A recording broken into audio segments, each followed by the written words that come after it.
Mesdames, mesdemoiselles, messieurs, bonjour.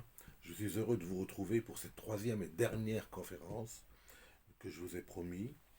Donc, n'oubliez pas d'aller visiter mes tableaux sur la conférence numéro 2, car ces tableaux sont véritablement porteurs d'informations intéressantes et importantes pour vous, surtout pour votre travail de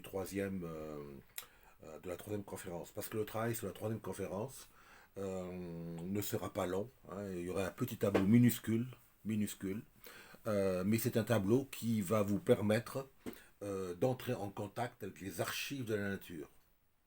Autrement dit, vous allez rentrer dans la cacha. Bien sûr, entre nous soit dit, euh, ne pas rentrer dans les archives de la nature par curiosité, par simple curiosité morbide.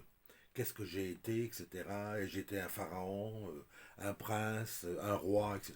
Tout ça, c'est pas très important. Si vous devez recevoir ce genre d'informations, votre maître intérieur vous les donnera, sans que vous le demandiez. Mais ce n'est pas à vous d'aller voir les archives de la nature par curiosité. Alors, les archives de la nature se contactent seulement lorsque vous avez un problème sur le chemin ésotérique. Peut-être pour vous déblayer le chemin, peut-être pour vous rendre plus fort, pour vous donner une certaine espérance, etc. Donc, les archives de la nature, c'est quelque chose, hein. C'est y aller une fois, c'est vouloir y retourner constamment. Mais c'est pas que je vous l'interdis, je ne peux pas vous l'interdire, puisque je vais vous le donner, hein. Je vais vous donner la façon d'y aller, hein.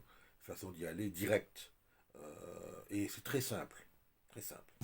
Mais je vous en parlerai à la fin de cette conférence qui va durer quand même une bonne demi-heure. Minuscule, minimum une bonne demi-heure. Car j'ai beaucoup de choses à vous dire. Bon, allez, on commence par le karma.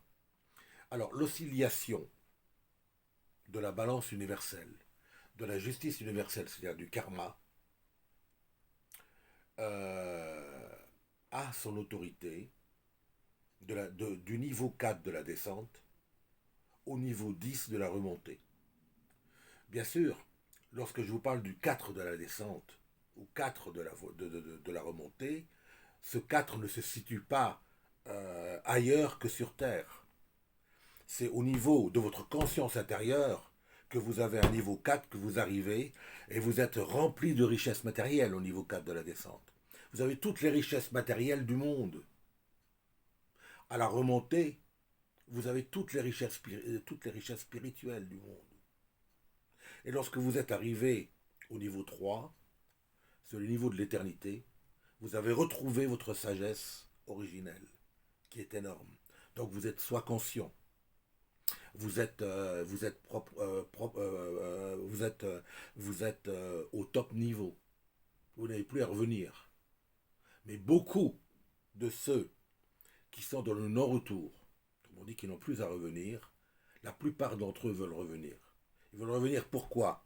Pour aider leurs semblables sur le chemin, sur le dur chemin de l'ésotérisme et le dur chemin de la réincarnation. Parce qu'il y a des milliers de voies de réincarnation. Moi, je vous en donne une, mais il y en a des milliers. Il y a des milliers de voies. C'est pas seulement la mienne qui est au top niveau. Non, non, non, non, non, non. Je ne clame pas ça, hein. Je reste modeste. Mais les bodhisattvas, B-O-D-H-I-S-A-2-T-W-A-S, les bodhisattvas sont des gens qui veulent revenir pour aider les autres. Et ils ont bien sûr une vie matérielle très confortable. Pas extrêmement puissante, mais confortable. Très confortable. Donc, dans le karma, on entend souvent les gens dire: Oh, c'est ma dernière réincarnation. Ah, bon, dernière réincarnation. Cela montre un déséquilibre mental assez important. C'est une très sérieuse faute de dire ça. D'autres qui sont dans les... Je dirais pourquoi tout à l'heure. D'autres sont dans les ennuis matériels et financiers abominables.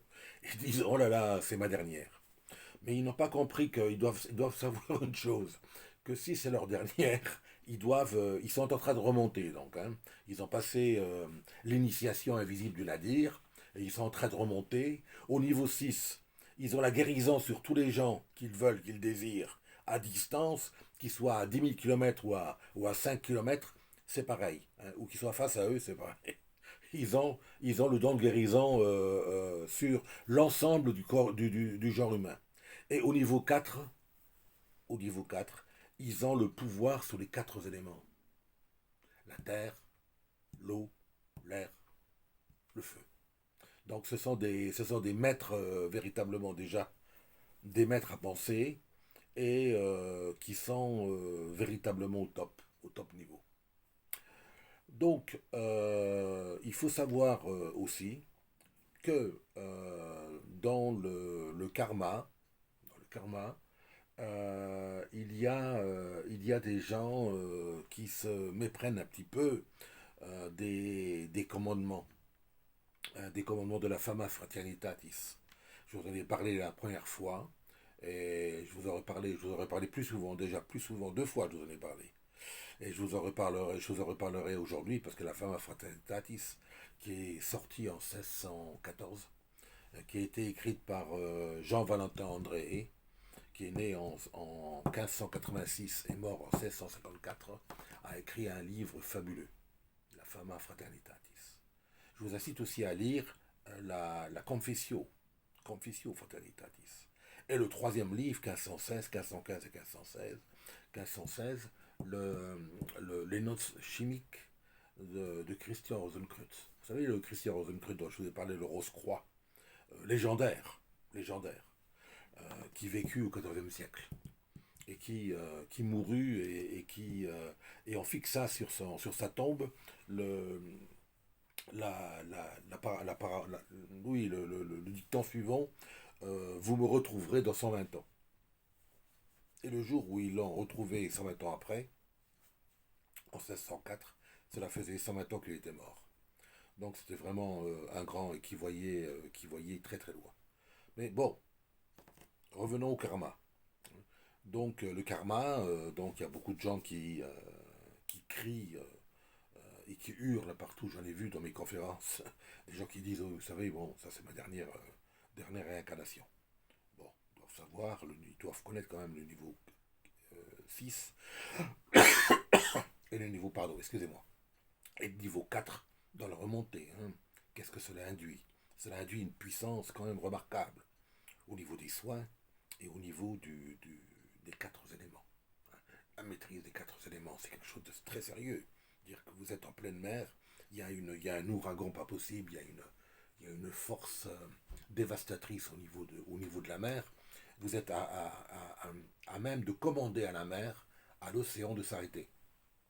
Et l'océan s'arrête dans les 20 minutes qui suivent vos paroles, l'océan s'arrête. L'océan s'arrête de gesticuler de tous les sens, avoir des vagues de 10, 15 mètres, 20 mètres de haut, et le temps se calme et redevient beau. Mais c'est à vous à le vouloir, cela. Hein. C'est à vous à le désirer. Voilà.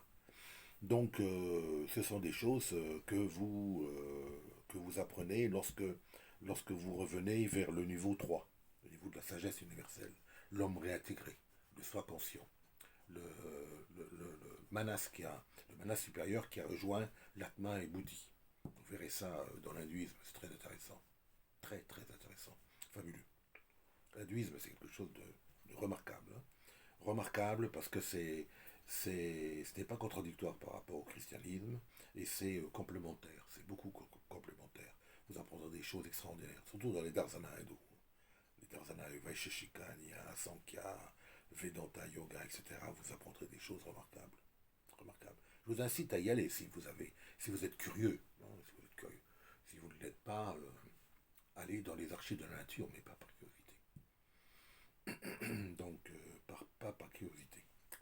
Donc maintenant, je vais vous donner quelques images. Je vais vous donner de quelques images que l'on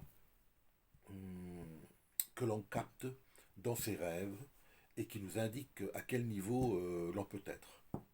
Donc vous avez d'abord le niveau 9 qui est au-dessus du niveau 10, hein, niveau 9. Ça c'est un paysage lunaire, c'est la lune, un paysage lunaire. Donc vous voyez une mer ou un étang qui sont très sombres. Donc vous avez donc conscience quand vous vous réveillez que vous êtes arrivé au niveau de votre progression, que vous êtes arrivé au niveau 9. Au niveau 10, le niveau de Mercure. Le niveau de Mercure, donc Mercure, le Thoth Hermès, nous donne à connaître et à voir de nos yeux, mais pendant le sommeil, bien sûr, toujours pendant le sommeil, jamais à l'état éveillé, toujours pendant le sommeil, nous donne à voir des expériences magiques, alchimiques. On y voit des mages, des fées, des châteaux d'eau, etc., etc. C'est intéressant. Hein. Le niveau 7, c'est le niveau de Vénus. Là, on y voit de très très grands arbres dans la forêt, très très grands arbres, avec au niveau des branches des arbres, des habitations. Et vous avez les gens qui ils y vivent dans une certaine lascivité. Lascivité, retenez ce mot, lascivité. Au niveau 6, vous êtes au niveau solaire. Donc vous avez, c'est un jour lumineux, vous êtes dans une énorme pièce avec une très très grande baie vitrée qui donne sur l'extérieur et vous avez un sentiment de sérénité et d'harmonie qui vous envahit pendant le sommeil, lorsque vous vous réveillez. D'ailleurs, lorsque vous vous réveillez, que vous êtes au niveau 6, lorsque vous vous réveillez, vous êtes quelques jours plongé dans une sorte d'osmose avec l'éternité, avec l'immortalité. Et je vous en parlerai plus tard. Il y a d'autres choses à dire. Voilà. J'ai de nombreuses choses à dire, donc j'espère que j'arriverai à toutes les dire aujourd'hui et à toutes les concentrer aujourd'hui en une seule voix. Vous avez ensuite le niveau 5. Niveau 5, c'est quoi? C'est Mars. Donc là, vous avez vous avez les forteresses, les hommes en armes, les guerriers qui apparaissent. Et vous avez un sentiment de force et de puissance. Toujours. Force et puissance, c'est Mars. Ensuite, vous avez Jupiter, le numéro 4. Jupiter. Ah, ce Jupiter-là, il vous donne des indications extrêmement importantes sur d'anciennes religions et d'anciennes traditions. Très intéressantes. Quand vous êtes arrivé au niveau 3 de 1, vous êtes réintégré. Donc, les expériences que vous faites sont des expériences indescriptibles. Et je le dis bien, indescriptibles. Vous ne pouvez pas les... Premièrement, l'espace-temps s'est estompé. Il n'y a plus d'espace-temps. Donc, comment voulez-vous vivre sans espace, sans temps? Dans notre petite intelligence finie, c'est plus que remarquable. Ça va bien au-delà de tout ce que nous pouvons penser. Donc là, vous n'avez besoin de absolument plus rien, vous êtes dans le descriptible. Voilà. Maintenant, je vais vous parler, si vous me permettez, de la Fama Fraternitatis, hein, le fameux bouquin là qui est sorti en 1614, écrit par Jean-Valentin André, qui est pour moi un Rose-Croix authentique Rose-Croix. Parce qu'on ne peut pas écrire ce genre de bouquin en étant un homme matérialiste et détaché des choses spirituelles. On est en plein dans les choses spirituelles. En plein. Donc, que dit-il, ce beau monsieur? Il donne des commandements. Hein. Donc, tu ne serviras pas à la fois Dieu et Mammon. Qu'est-ce que Dieu, mon Dieu? Bon, c'est l'un, c'est le parabrahman, c'est une force universelle, appelez-le comme vous voulez. Et vous avez Mammon, le dieu de la monnaie, de l'argent. Le dieu de l'argent. Quelque chose, c'est l'argent. Quelque chose. Ça nous mène loin, très loin.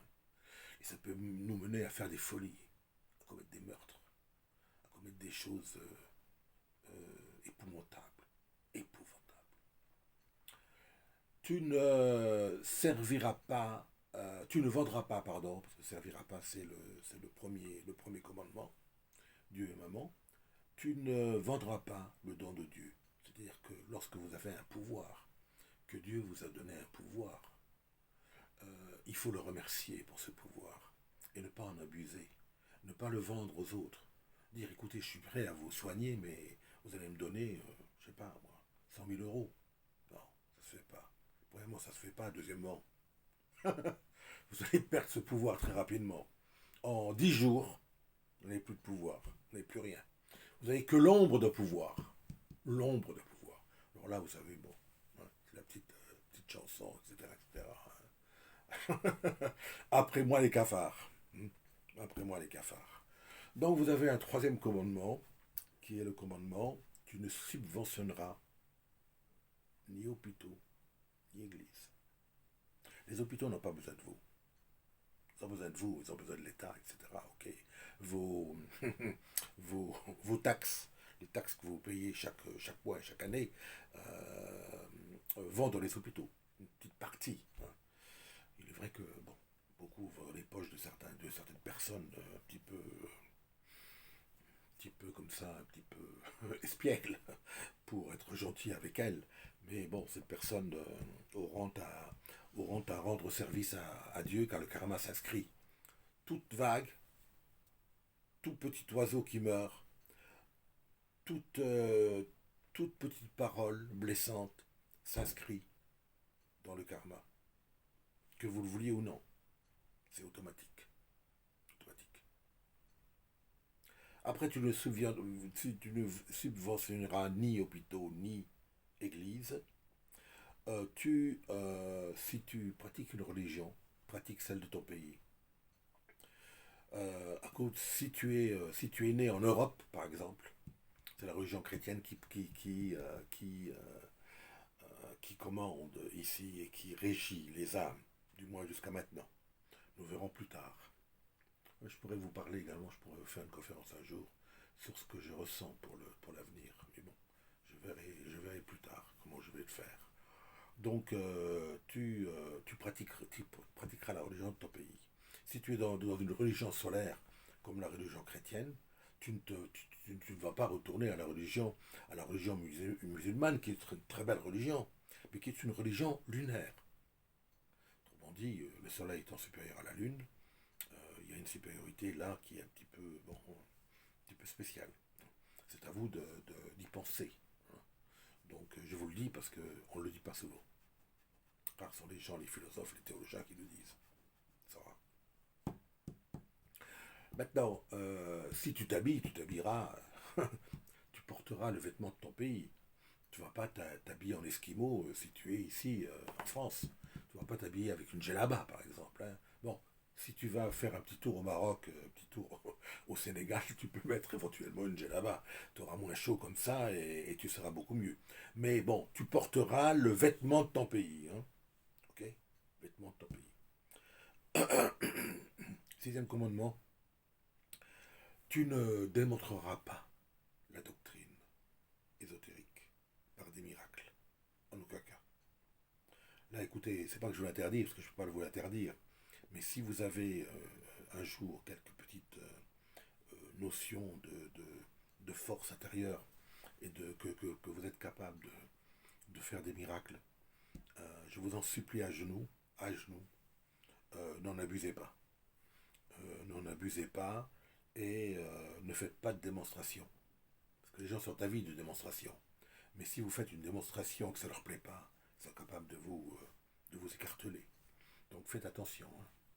Toujours très important de se méfier de parler d'église ou parler de religion à l'extérieur et de politique.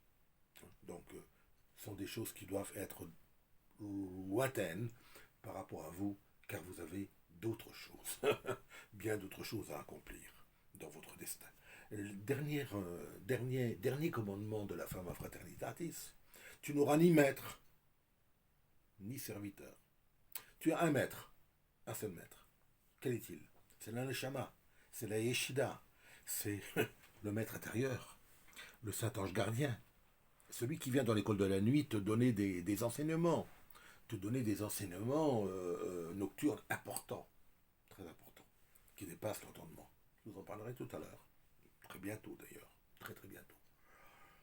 Donc, soyez maître de vous, pas de maître extérieur, car bon, ils se présenter face à vous un faux maître, un maître qui est dans la descente.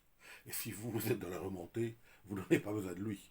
Il peut avoir tous les pouvoirs qu'il veut, mais vous n'aurez pas besoin de lui car vous êtes bien, bien plus éloigné de lui que lui ne pense. Lui pense que vous êtes un petit alors que c'est le contraire. Et tu n'auras pas de serviteur. On n'est plus autant d'esclavage. Je suis heureux que l'esclavage ait été aboli. L'esclavage est aboli, grâce à Dieu. Grâce à Dieu. Maintenant, on va rentrer dans le service, parce que bon, le service c'est important quand même. Hein. Le service c'est très, très important. Être au service des autres. Et je vous ai dit tout à l'heure que les bodhisattvas veulent toujours revenir, parce qu'ils veulent aider leurs semblables. Les bodhisattvas hindous, et les bodhisattvas européens, mais ils passent d'une façon méconnue, on ne les connaît pas. Ils passent comme ça, sans les voir. Ils sont très modestes. Ils ont bien raison, parce que dans ce monde méchant dans lequel nous vivons, il est préférable d'être modeste et d'être toujours très, très humble. Hein, l'humilité, c'est la première des vertus de l'homme spirituel. La première. Pas la seconde, la première. On dit tu aimeras Dieu comme toi-même, etc., etc. Et ton prochain comme toi-même. Mais la première des vertus pour moi, c'est l'humilité. Donc, quand Dieu vous donne des dons, il faut les accepter. Vous ne pouvez pas rentrer comme ça dans l'authentique organisation ésotérique en n'ayant pas de pouvoir. Parce que c'est incompatible avec la remontée vers l'éternité. Vous ne pouvez pas ne pas avoir de pouvoir, vous les avez en vous. Et ces pouvoirs vous habitent. Il ne faut pas les refuser. Les refuser, c'est une erreur fatale. C'est un manque d'équilibre mental. Donc faites attention. Maintenant, je voudrais vous parler d'un livre qui a été écrit en 1802.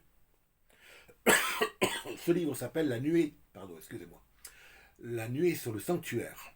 Il est écrit par Karl von Eckarthausen, un grand philosophe que j'ai beaucoup étudié parce qu'il m'a toujours beaucoup ravivé l'esprit. Qui est né en 1752, il est mort en 1803. Donc en 1802, c'était la veille de sa mort. C'était l'année précédant sa mort. Il a influencé beaucoup de maîtres, Paul Sédir, je pense à Maître Philippe de Lyon, je pense à Franz Bardon. Ils ont été énormément.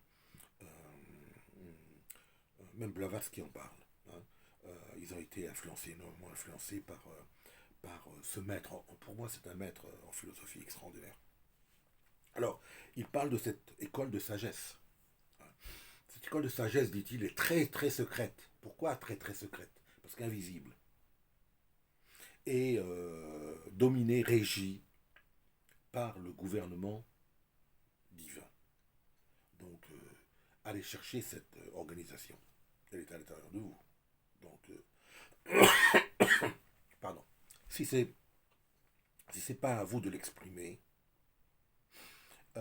personne ne peut savoir que vous êtes habité par quelque chose de très sérieux et de très fort. Voilà. Donc, les personnes qui sont entrées dans cette école de sagesse, qui sont entrées dans cette authentique organisation ésotérique, sont passées, bien sûr, par l'initiation invisible du Nadir, et sont remontées à un certain niveau de leur moi intérieur. Soit ils sont au niveau 8, 7, 6, 5. Il faut voir, il faut étudier les cas. Voilà. Beaucoup se disent avoir remonté, etc. Mais bon, plus on en parle, et moins c'est efficient et c'est probant. Voilà.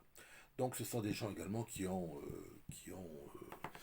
accepté que le roi, le Shama, Yeshida, le maître spirituel, hein, le maître intérieur, s'assoit à la place du petit roi, de Tali, le petit roi Tali.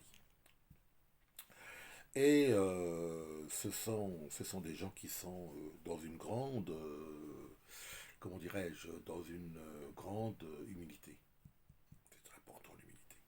Alors l'enseignement, comment se fait-il? Comment agit-il cet enseignement? Il agit très souvent, le plus souvent, la nuit. On appelle ça l'école de la nuit. Vous en avez parlé la dernière fois à l'école de la nuit, je vous avais dit que je vous en parlerai maintenant. Donc vous êtes dans une classe, au premier rang, hein, vous êtes tous allés dans une classe, donc Vous savez ce que c'est une salle de classe, hein. Une salle de classe normale. Bon. Vous asseyez au premier rang. Et quand vous vous retournez, vous voyez plein d'élèves. Tous ces élèves sont vos vies antérieures. Alors vous avez qu'à regarder si vous avez été un homme ou une femme. Qu'avez-vous été exactement? Parce que les messages, lorsque vous vous retournez, les messages s'inscrivent dans le karma, ils s'inscrivent dans les archives de la nature, sont inscrits dans les archives de la nature. Donc vous avez des informations directes et des informations autres que les informations que vous pouvez recevoir comme ça sur Internet ou quoi que ce soit. Là, ce sont des informations extraordinaires qui dépassent l'entendement. Notez cela. Hein. Lorsque vous retournez, vous avez toutes vos vies antérieures qui sont derrière vous. Et face à vous est un maître, mais pas un maître quelconque. C'est votre maître intérieur, car il n'y a aucun maître digne de ce nom qui va se déplacer pour vous. Ça n'existe pas. Celui qui se déplace, c'est le maître intérieur. Donc il est là, face à vous, et il vous donne des leçons. Alors, la première des leçons, le premier degré, est on travaille sur l'élémentaire. Là, je vais vous expliquer un petit peu comment ça se passe. L'élémentaire. Donc l'élémentaire, on est en pleine spéléologie. On visite des caves, des grottes, des souterrains. C'est très intéressant. Hein, très très intéressant. On passe ensuite au niveau eau, puis au niveau air, puis au niveau feu. Puis après ces 4 degrés d'initiation, ou série d'initiation, il y a des interruptions, sont interrompues par des initiations spéciales. Alors ce sont des initiations de très très très très haut niveau que l'on ne trouve pas dans les livres. Impossible de trouver dans les livres. Impossible de trouver sur Internet ou quoi que ce soit. Voilà. Donc ce sont des informations de premier niveau. De premier niveau. Donc après reviennent tous les degrés, le degré de l'élémentaire, l'élément eau, l'élément air, etc., etc. Alors, je vais vous parler un petit peu des portes de la sagesse maintenant, un petit peu, parce que voilà, je pense que vous n'êtes pas un petit peu, vous êtes peut-être au courant, mais beaucoup en ont parlé, mais pas d'une façon approfondie. Donc la première série de 3 expériences, niveau 9, 8, 7, 9, 8, 7. Cette première série de 3 expériences se fait toujours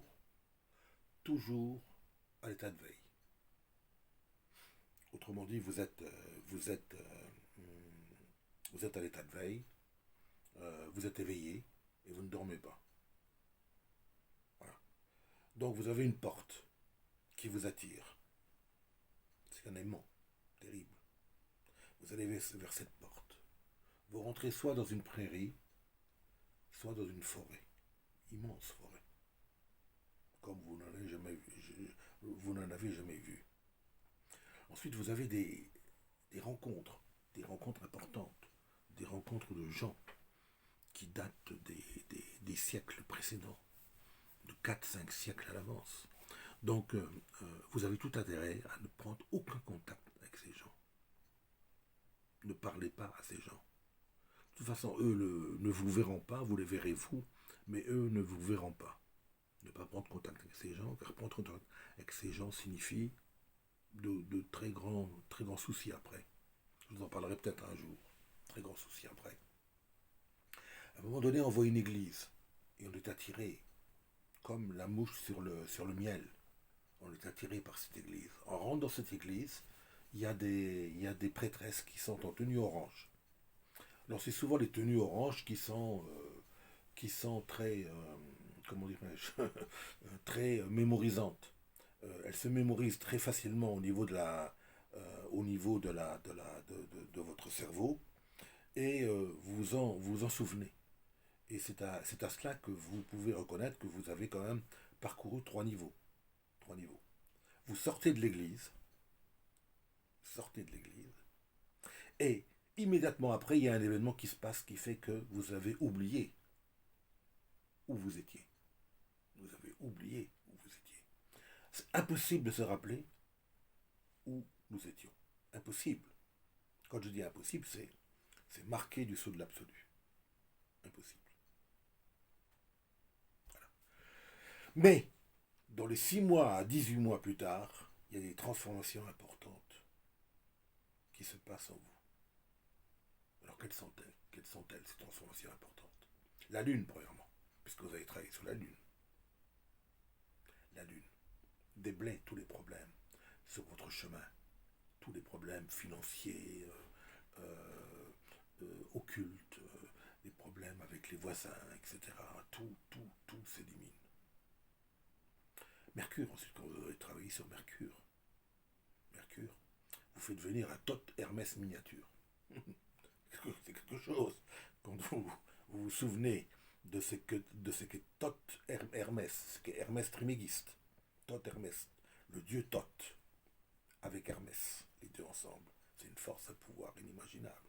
C'est la force et le pouvoir de Keter, pratiquement. Donc, vous devenez ce Thoth, Hermès, Trismégiste, en miniature. Donc, vous avez le pouvoir sur les autres. Vous avez un pouvoir extrême. Mais, on ne s'en sert pas de ce pouvoir-là. Car se servir de ce pouvoir-là, c'est occulter la voie, l'avancement. L'avancement sur votre chemin. Soyez toujours très modeste, très humble. Il n'y a pas plus grande humilité que celui qui s'aperçoit de rien et qui navigue dans la vie sans que les autres s'en aperçoivent qu'il est là. Voilà. Et vous avez le troisième niveau, le niveau de Vénus, qui a agi sur vous, qui vous donne une autorité sur la nature. Autrement dit, vous êtes déjà presque au niveau 4, entre guillemets. Bien que la série des 3 expériences suivantes, les niveaux 6, 5, 4, peut venir en premier lieu, peut se traduire en premier lieu dans votre conscience avant la première série d'expériences. Parfois, on le ressent, on le voit cela. Alors, dans cette série d'expériences, il y a une déformation de l'espace-temps. Autrement dit, l'espace-temps n'est plus le même tel que vous le voyez. Pour cette raison, elle se fait toujours là. Elle se fait pendant la nuit, premièrement. Hein. La nuit. La première se faisait en état de veille. Celle-ci se fait la nuit. Donc la nuit, vous avez l'impression d'être sur une autre planète. Alors que vous êtes sur cette terre. Vous êtes dans votre lit. Vous dormez. Mais vous faites cette expérience extraordinaire qui vous enlève un petit peu toutes les peurs que vous pouvez avoir. C'est votre chemin. Peur de mourir, peur d'avoir un accident, peur de perdre ses bien-aimés, peur de perdre son bien-aimé, etc., etc. Donc c'est un moment fabuleux, c'est un moment exceptionnel. La troisième série d'expériences, troisième série de 3 expériences, c'est le 3, 2, 1. Alors c'est indescriptible. Lorsque vous êtes rentré dans l'éternité, vous êtes rentré dans la gnose universelle,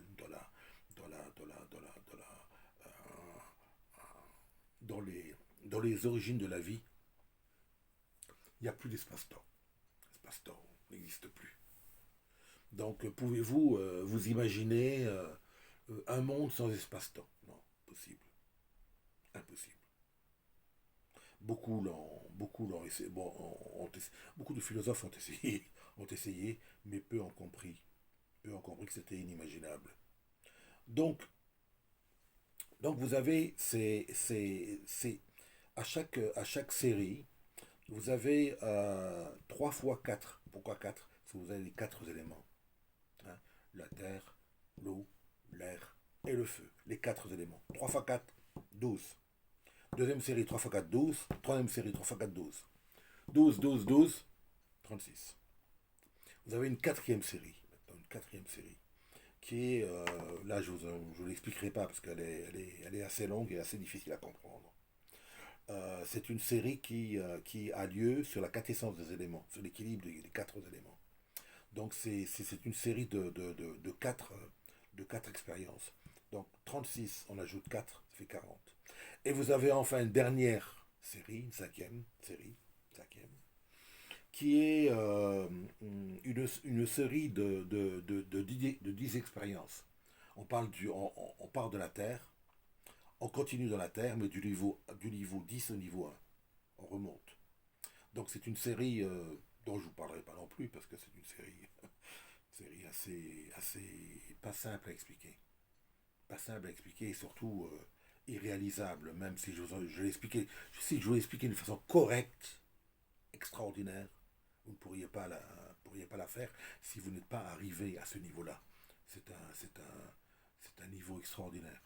Alors on dit que les grands mages disent que le roi Salomon aurait passé les 49 portes, les 49 portes de la sagesse, mais aurait chuté à la 50e porte. La 50e porte ne lui est pas ouverte. Donc il est mort sans connaître il a connu une certaine forme de sagesse originelle, mais il n'a pas connu la sagesse originelle la plus remarquable qui soit. C'est la sagesse de l'un. Lorsque l'on rentre dans l'un, on est véritablement dépouillé de toutes les orgies que nous avons pu faire sur Terre, toutes les bêtises que l'on a accumulées. Euh, on est dans un espace-temps qui n'existe plus. Donc vous avez une manière de faire qui est autre que celle que nous faisons, nous, sur Terre. Nous, petits instruments de la providence divine, petits petits embryons minuscules qui sommes sur la voie de la sagesse. Pas tous, hein. C'est rare ceux qui sont là sur la voie de la véritable sagesse. J'ai essayé à travers euh, ces trois, ces trois conférences sur l'ésotérisme, cours d'ésotérisme général, donc théorique et pratique. J'ai essayé de vous amener un petit peu sur cette voie.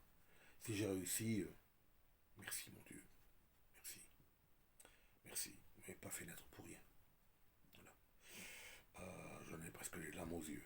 Je suis très ému de vous avoir donné ces expériences.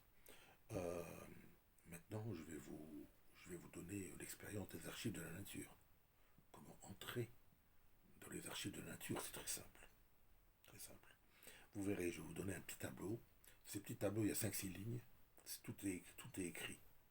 Donc vous n'avez pas grand-chose à faire, mis à part euh, vous positionnez devant le miroir, devant le grand miroir. Donc, je vous ai dit d'acheter le miroir, c'est très important, avec 2 bougies, et vous verrez la suite.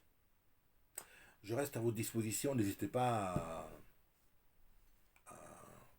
à partager, à liker, à vous abonner si vous le voulez, comme ça toutes mes prochaines conférences viendront directement à vos oreilles, à vos yeux, à vos sens. Et je serai l'homme le plus satisfait sur terre. Et je rends grâce à Dieu de m'avoir permis.